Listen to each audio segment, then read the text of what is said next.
पर्यावरण वन एवं जलवायु परिवर्तन मंत्री।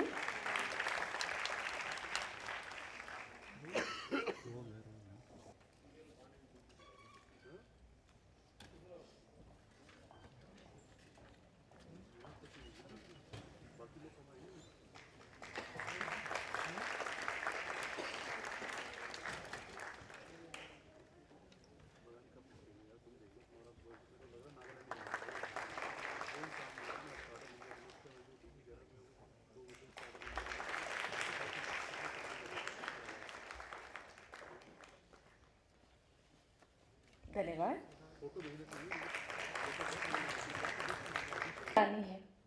कहा गया है कौन ऐसा कार्य साधे न जिसको एकता, देती नहीं अद्भुत अलौकिक शक्ति किसको एकता।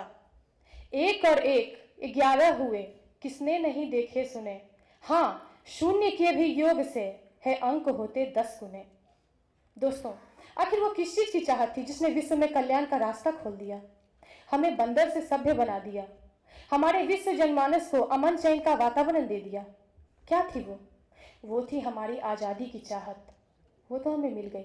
अब जिस दिन हमारी चाहत, हमारी राष्ट्र निर्माण, हमारे सशक्तिकरण की चाहत हो जाएगी, वो भी हमें मिल जाएगी। जरूरत है नजरिए के बदलने की, क्योंकि विकास के पथ पर अगर हमें आगे बढ़ना है, विश्व बंधुत्व को बढ़ावा देना है।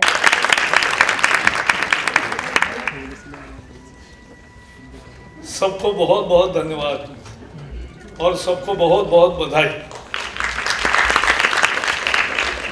क्योंकि 3,500 जगह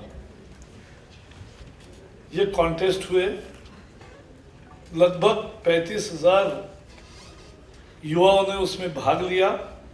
तो युवा स्पेशल, इसलिए फिर से एक बार जोरदार बधाई। स्पेशल क्या है?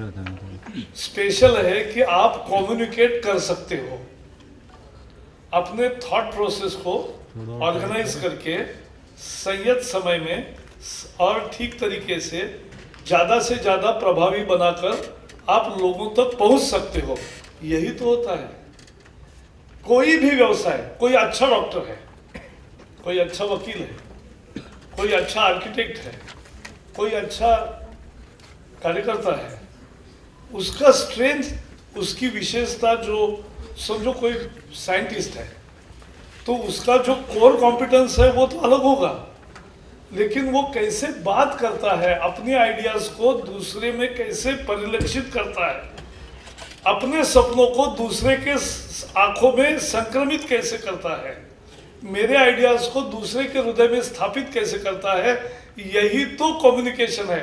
और कम्युनिकेशन किसी भी व्यवसाय में हो या कहीं भी करियर में 50% सक्सेस कम्युनिकेशन का होता है, और इसलिए कम्युनिकेशन का बहुत महत्व है। अभी मैंने नमिता और श्रीनिवासन को सुना ना, तो ये दोनों भी यानी मेरे कॉलेज के दिनों में ले गए मुझे। 40 साल पहले हम भी ऐसे ही सभी कॉन्टेस्ट में जाते थे और भाषण करते थे। 12 मिनट समय होता था, तो 12 मिनट बिल्कुल कैसे करेंगे, शुरू कैसे करेंगे, मध्य में कैसे लाएंगे, नाट्य कैसे लाएंगे, विचार क्या होगा और वो कैसे जाएगा, धीरे धीरे धीरे धीरे अपन डेवलप होते हैं, खुद को विकसित करते हैं। यही तो कला है, साइंस है। दूसरे का सुनकर फिर हमें समझता है कि आसानी से बोला जा सकता है, रट लगाकर बात करने की जरूरत नहीं पड़ती, संवाद हो सकता है। मैं आपसे बात कर रहा हूं, वही काफी होता है।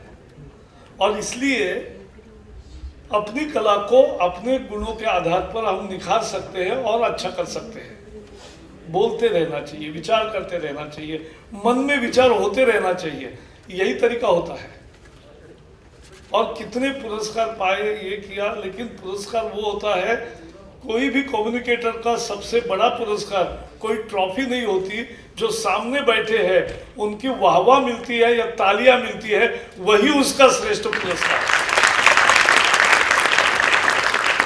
यानी मेरा कम्युनिकेशन कंप्लीट हो गया, ये उसमें पता चलता है। और इसलिए इसमें तर्क भी होना चाहिए, नाट्य भी होना चाहिए, अध्ययन भी होना चाहिए, कोई विचार भी होना चाहिए, कोई बात बताने लिए होनी चाहिए। You must have a story to tell. If you don't have a story to tell, you can't make a good speech. आपको कुछ बताने जैसे मन से होना चाहिए। अच्छा, कुछ लोगों का आत्मविश्वास ही नहीं होता, तो वो कहते हैं, आपको पता ही होगा, जोक बताते समय बहुत लोग ऐसा कहते हैं, आपको पता ही होगा। अरे पता होगा तो तू इतने लैक ऑफ कॉन्फिडेंस से शुरू करोगे तो आपका जोक कभी पहुंचेगा ही नहीं। बात करनी चाहिए, अपने आत्मविश्वास होना चाहिए कि मेरे पास कुछ बताने लायक है और मैं बताऊंगा। तो ये होना चाहिए और ये समाज को बदल देता है। मोदी जी की कैंपेन 2014 की आप सब लोगों ने देखी होगी, तो ये एक लेटेस्ट उदाहरण है कि एक आदमी 8 महीने लगातार देश के कोने कोने से ऐसी कैंपेन करते जाता है, रोज आगे बढ़ती जाती है कि पूरा देश सम्मोहित होकर उन तर्कों के पीछे, विचारों के पीछे, एक सपने के पीछे खड़ा रहता है। वो सपना देने की ताकत ही कम्युनिकेटर की सबसे बड़ी ताकत होती है। और ऐसे दुनिया भर में ओबामा का स्पीच आपने देखा होगा कैसे करते हैं, या बाकी भी सुनना चाहिए। मैं तो एक देहात में पढ़ा, जिला परिषद के स्कूल में पढ़ा, लेकिन वहां होने वाली हर राजनीतिक सभा किसी की भी हो, मैं अटेंड करता था, मैं सुनता था। बचपन से मुझे पता था कि मुझे भी ऐसा ही बोलने आना चाहिए। मुझे क्या करना है अपने को मन में तय होना चाहिए। और उस समय तो हमें लगता था देशभक्ति करना है यानी क्या, तो हम पाठ्यक्रम में पढ़ते थे, लोकमान्य तिलक जी को जेल हुआ, महात्मा गांधी जी को जेल हुआ, नेहरू जी को जेल हुआ, इनको जेल हुआ। अरे अब तो हम आजाद हो गए, अब कहाँ जेल होगा, तो कैसे देशभक्ति होगी।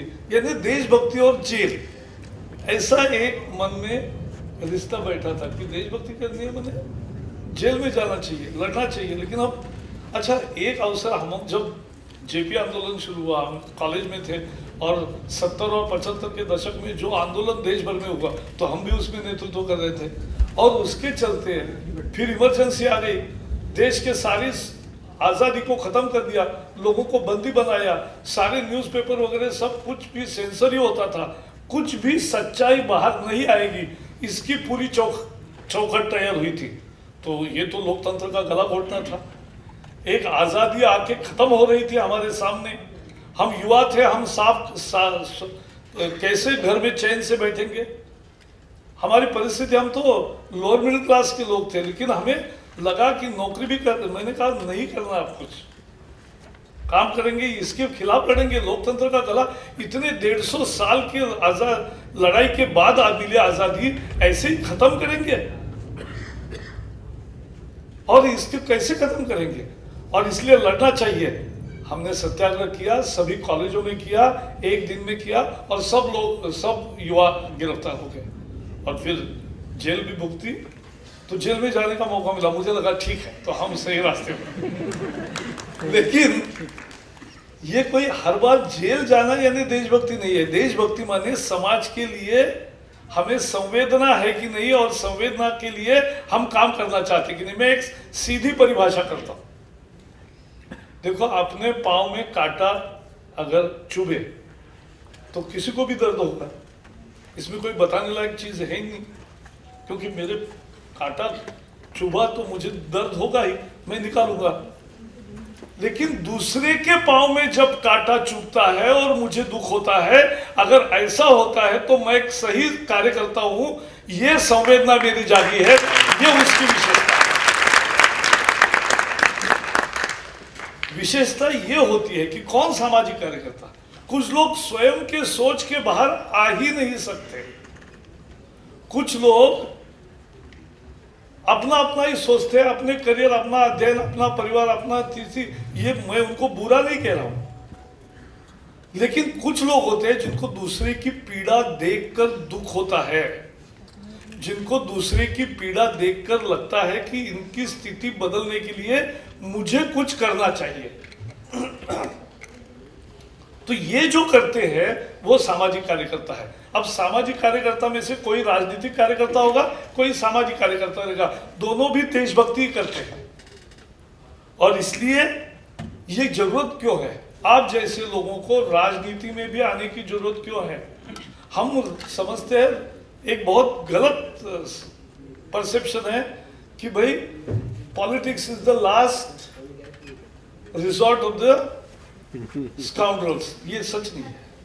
देखो, राजनीति हमारे जीवन को जन्म से लेकर मृत्यु तक हर नियम कानून राजनीति बनाती है। हमारी पूरी जिंदगी उन नियम कानून से बंधी होती है जो राजनेताओं ने बनाए हैं। हमारी पूरी जिंदगी, हमारी भविष्य अवसर, हमारे आशाएं आकांक्षाएं फलित करने के रास्ते, ये सब खोलते हैं या बंद करती है राजनीति। और उस राजनीति में अगर अच्छे लोग नहीं आएंगे या अगर रिजॉर्ट लास्ट स्काउंड्रल्स का हो गया तो फिजिक्स तो आप जानते हैं, भौतिक विज्ञान है, नियम है कि यहाँ निर्वात कुछ नहीं रह सकता, there can not be vacuum. अगर अच्छे लोग राजनीति में नहीं आएंगे तो बुरे लोग ही आएंगे, तो फिर आप कोसोगे, ये दोनों नहीं हो सकता। दिन अच्छे लोगों को राजनीति में आना पड़ेगा और आना चाहिए, यही अवसर है। 21वीं सदी में ये जो अवसर मिला है आज कि राजनीति में, सामाजिक क्षेत्र में आकर समाज में बदलाव करना ही देशभक्ति है। और कितने उदाहरण है। महात्मा गांधी जी हमेशा कहते थे कि समाज में बुराई इसलिए नहीं कि बुरे लोग ज्यादा है, लेकिन अच्छे लोग चुप है। तो वो जो चुप रहने की आदत है अच्छे लोगों की, उसके कारण बुराई ज्यादा दिखती है और बुराई प्रभावी होती हुई दिखती है। लेकिन मुझे एक हमेशा भरोसा अच्छा है, भारत के समाज की नैतिकता का मापदंड क्या है, तो मैं हिंदी सिनेमा को समझता हूँ। हिंदी सिनेमा में अभी भी पहले कुछ समय तक खलनायक जो होता है, विलन होता है, उसकी जीत होती है, लेकिन आखिर में नायक जीतता है और खलनायक हारता है। यानी अच्छाई की बुराई पर जीत होती है। यही समाज को चाहिए और यही समाज की मांग है। तो इसलिए हमें ये एक समझना चाहिए कि हर चीज में अच्छे लोगों को आगे आकर काम करने की जरूरत है। और कितने काम कर सकते हैं, बिल्कुल राजनीति में आ सकते हैं। मोदी जी ने तो दरवाजे खोल दिए सबको, कि कहा कि भाई आओ देश के लिए। और लाखों लोग, लाखों युवक 3-3, 4-4 महीने नौकरी से छुट्टी लेकर अपने करियर में से समय निकालकर 1-1 साल, 2-2 साल जुड़ गए और एक मिशन हो गया। और मिशन के तहत देश का निर्माण, इच्छा क्या है, देश अच्छा हो, देश सबसे ताकतवर हो, दुनिया में नाम रोशन हो, यहाँ हर एक गरीब को भी न्याय मिले, हर एक पीड़ित को न्याय मिले, और हर एक अच्छी चीज जो विदेशों में हम देखते हैं, साफ सुथरा विदेश जाने के बाद हमें मन में आता है कि कैसे साफ सुथरा है, और ये हम भी बना सकते हैं। वो भी इतने ही गंदे थे 50-60 साल पहले, लेकिन उन्होंने तय किया और बन गया अच्छे। तो स्वच्छ भारत का इरादा कर लिया हमने, उसके लिए काम करते रहना, लोगों में, छात्रों में जागृति करते रहना, ये भी सामाजिक कार्य है, ये भी देशभक्ति है, यही राष्ट्र निर्माण है। राष्ट्र निर्माण यानी कोई और बिल्डिंग नहीं बनानी है। राष्ट्र निर्माण का मतलब है समाज को खड़ा करना अपने बलबूते पर। समाज में ताकत होती है। मैंने एक गांव गोद लिया है, गांव गोद लिया तो उसमें मैंने जाके पहले दिन सबको देखा, मीटिंगें की। तो पहले मैं स्कूल में गए, स्कूल में बच्चों से बात की, अभिभावकों से बात की, फिर छात्र अध्यापकों से बात की। मैंने कहा कितना रिजल्ट आया, तो उसने कहा सर 12वीं में 28% आया। मैंने कहा ऐसा बता रहे हो जैसे 100% आया, ये कोई अभिमान की बात थोड़ी ना है। मैंने कहा कहाँ से बच्चे आते हैं? बोले कोई 4 किलोमीटर से आता है, कोई 8 किलोमीटर से आया। बच्चे आते कैसे आते? साइकिल से आते। तो साइकिल से बच्चे आ रहे हैं, माने बच्चों में लगन है, लेकिन आप डिलीवरी नहीं कर पा रहे हो। उनकी उत्सुकता को आप शिक्षा, एंटरटेनिंग और इंफॉर्मेटिव नहीं बना रहे हो, और इसलिए नहीं हो रहा है। तो हमने उनका भी प्रशिक्षण वर्ग रखा, टीचर्स को मोटिवेट भी किया, अभिभावकों को कहा कि आना ही चाहिए, सब बच्चे जाने चाहिए। आप भी पूछते जाइए आज क्या पढ़ाया। और जिस गांव में 28% 12वीं का रिजल्ट था, 7 महीने की मेहनत की, एक्स्ट्रा क्लासेस लगाए और सब लोग गया 28% का रिजल्ट 7 महीने के मेहनत से सबके 82% हो गया। ये उस गांव की पोटेंशियल। ये समाज में बदलाव करना है। ये देशभक्ति है, ये राष्ट्र निर्माण है। इसके लिए कुछ अलग नहीं करना पड़ता। और इसके लिए हर को राजनीति में आकर मंत्री बन के या सांसद में ही जाना जरूरी नहीं है। अपने अपने जगह भी अपना काम कर सकते हो, अच्छा काम कर सकते हो। छोटी छोटी टोली संगठित करें, छोटा छोटा जो काम जिसको पसंद आए। IIT के एलुमनाई है, उन्होंने राजस्थान और जहां जहां शिक्षा में पिछड़ेपन है वहां उन्होंने अनेक नए स्कूल और स्कूलों में अनेक नए कार्यक्रम शुरू कर दिए, ई-लर्निंग के प्लेटफॉर्म्स किए, बाकी सब किया और उससे अच्छा पढ़ाई दे रहे हैं। ये भी देश निर्माण का काम है। देश निर्माण का काम कोई सीमित दायरे में नहीं होता है।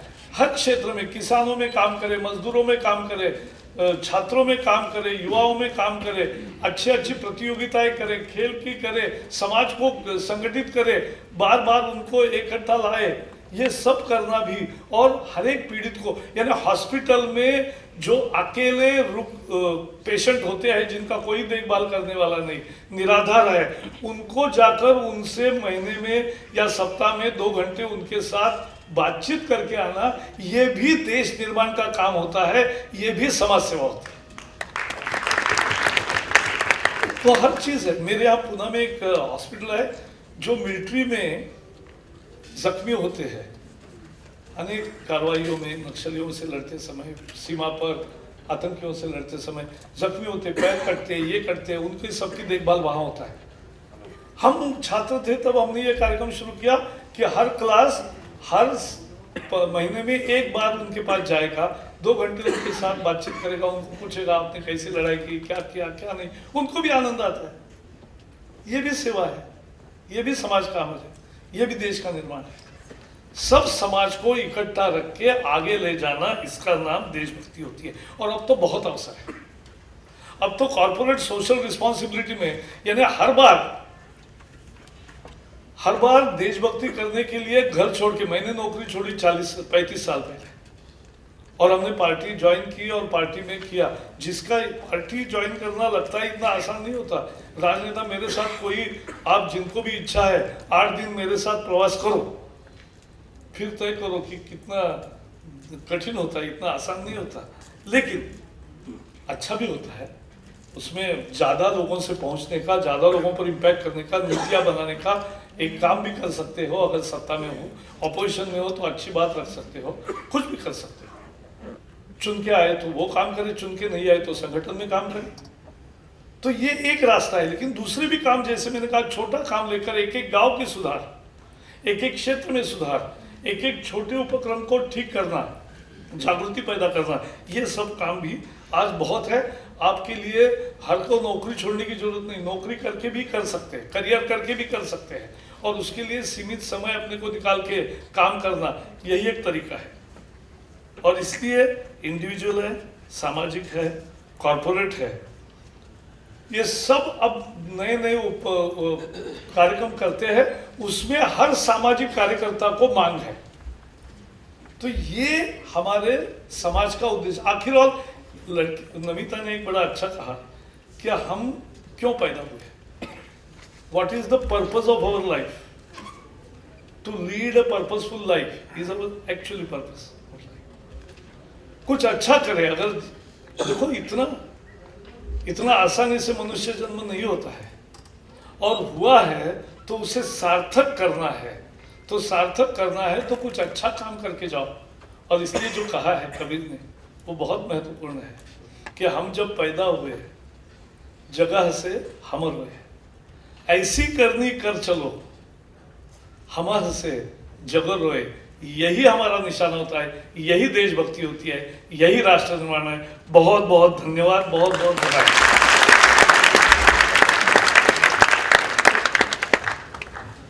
बहुत बहुत धन्यवाद माननीय मंत्री जी।